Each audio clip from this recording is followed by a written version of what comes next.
Hello and welcome. This is Wendy. I'm so excited that you're here with me today. We are going to be making a fun triangle box using the Here's a Card stamp set, See a Silhouette designer paper, some Pacific Point cardstock and ink, and a few other tools.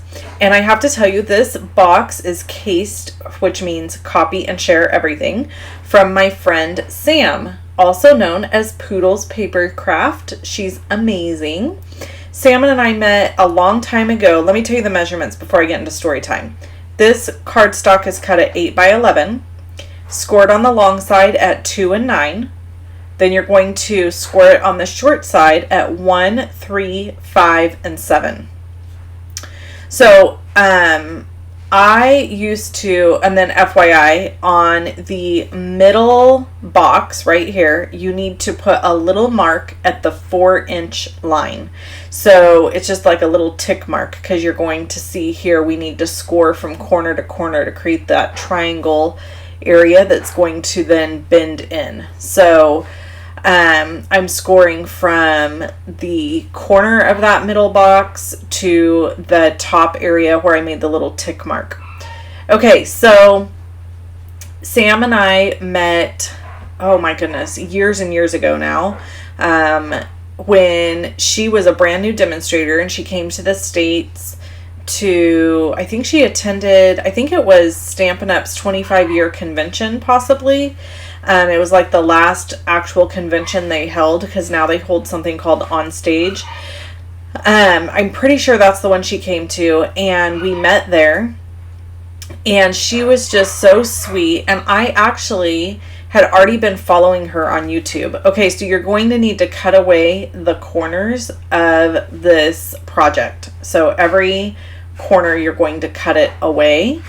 And then you're going to trim in on this tab here. So you're gonna cut away this little rectangle and then trim in all the way to the score line where the triangle shape is at. All right, so, and I like to take a little notch out of that so that everything closes up a little bit nicer.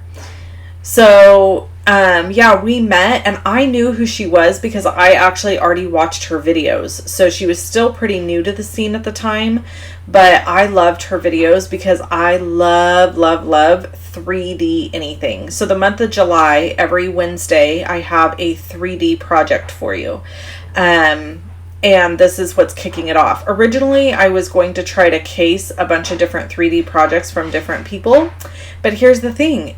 There's not a lot of people that make 3D projects. It's actually rather difficult to find 3D projects online that are really easy to follow. And that's one of the reasons I love Sam, is her stuff is super easy to follow. She's in the UK, and so it's also fun to listen to her accent. I love her accent. And she makes almost exclusively 3D projects. She makes cards too, but she makes a lot of 3D stuff. So now you can see I'm just folding on all the score lines, and then we're going to use tear and tape adhesive on all of the corners. But first I need to round the corners of the top of this box. Otherwise the box actually won't fold together.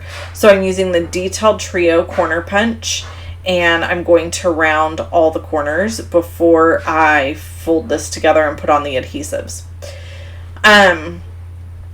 So anyway, it's kind of hard to find 3D projects that are not so crazy hard to do that they're hard to duplicate, but also that are fun and interesting. So like this one's a little bit more what I would consider an advanced 3D project, but there's definitely plenty of options on Sam's channel and on mine that have simple 3D projects. So you can look into those. So on one of these edges, you're going to need to fold this over, and about a quarter of a way down, use the 1-inch circle punch and punch a circle, and that's going to give you a little place to pull the box open. All of those pieces are easier to do before you assemble the box. However, if you were to assemble the box first, you still could do all that punching. It just makes it a little easier to do before you adhere everything. So I'm going to use the tear and tape adhesive on all 4 corners, and then we're going to remove the adhesive backing and fold those corners into the inside of the box shape. Now, some other fun things you could do with this box is you could use designer series paper to decorate the outside of it versus making a belly band for it. I just love the way Sam did hers, so I literally copied her design exactly, pretty much, except I changed the papers, because the papers she used on her original design are quite a bit older. They're not current papers. So the cool thing about this box, this is what I loved about it, is the way it closes. So one side, the side that has the little punch, folds into the other side. So you're going to fold it over, tuck it in, and then fold the top down, and then you put the belly band on to close it. So super cute. This belly band is cut at 4.5 by 7, and you just kind of wrap it around the box to get an idea of where everything is going to line up and go. And then you add tear and tape adhesive to the closure here so that you have a belly band that will slide on and off, and that's how you get in and out of the box. Another thing I love about this box is that you don't have to tear anything up to get into it. You can just slide that belly band off, get into the box, and then you can fold it back up and close it. And the great thing about that is that it can be reused for another gift. So whoever receives this can then reuse it to give a gift again. So I was trying to think of some fun things that you could put inside this box. And the very first thing that came to mind was candy, of course.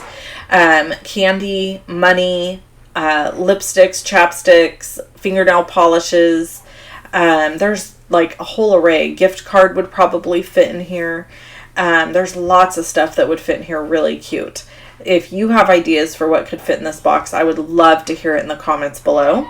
I'm also going to link to Sam's original video at the end of this video so that you can watch some of her stuff, because she is so talented and she has such awesome videos.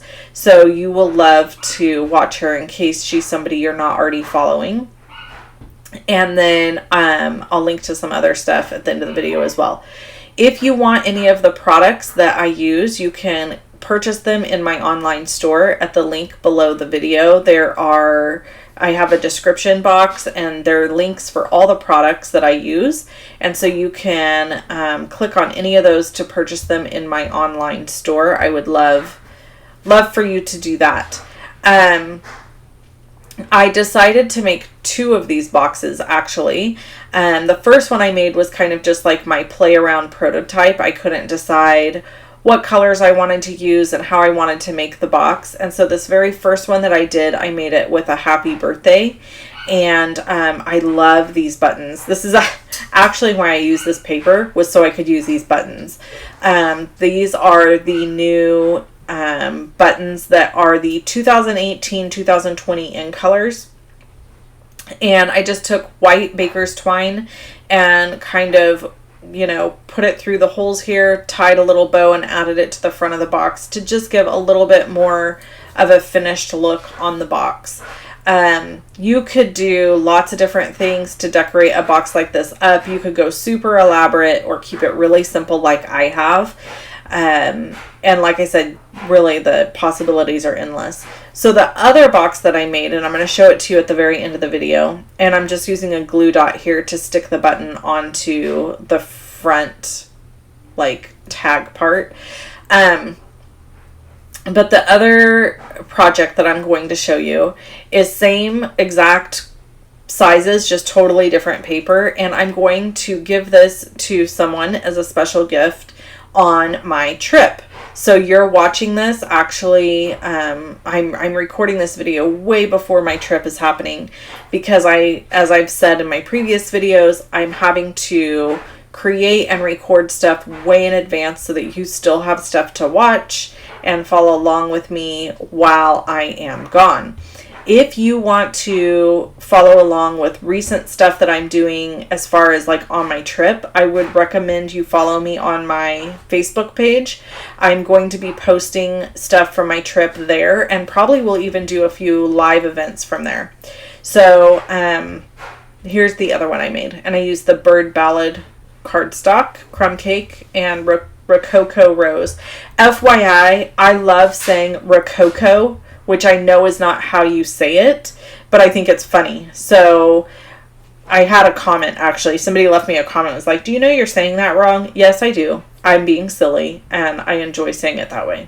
I hope you have an amazing day. Bye.